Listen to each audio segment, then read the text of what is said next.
નમસ્કાર દર્શક મિત્રો, ગુજરાત ડિવિઝન ન્યૂઝમાં આપનું હાર્દિક સ્વાગત છે।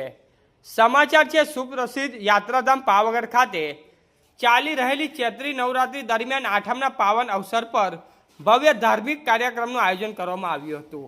આ પાવન દિવસે હવનનું વિશેષ મહત્વ હોવાના કારણે મોટી સંખ્યામાં ભક્તજનો વહેલી સવારથી જ માતાજીના દર્શન અને પૂજા અર્ચ માટે ઉમટી પડ્યા હતા।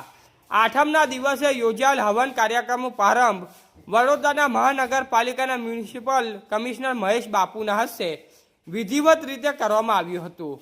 વૈદિક મંત્રોચ્ચાર સાથે પૂજારીશ્રીઓએ દ્વારા હવન વિધિ કરવામાં આવી હતી, જેમાં ભક્તજનો પણ શ્રદ્ધાભાવે જોડાયા હતા। સમગ્ર વાતાવરણ જય માતાજીના નાદથી ગુંજી ઉઠ્યું હતું।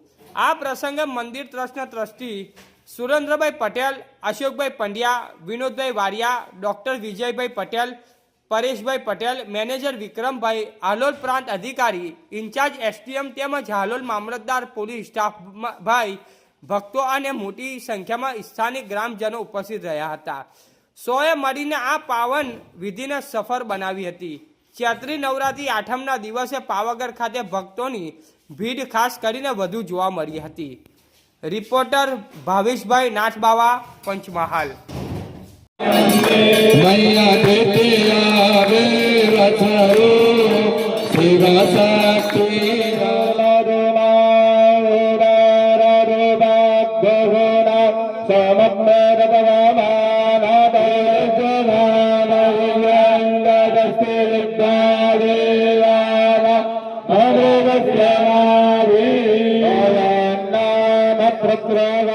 ચેનલને લાઈક, શેર અને સબસ્ક્રાઇબ કરવાનો ના ભૂલશો। ધન્યવાદ।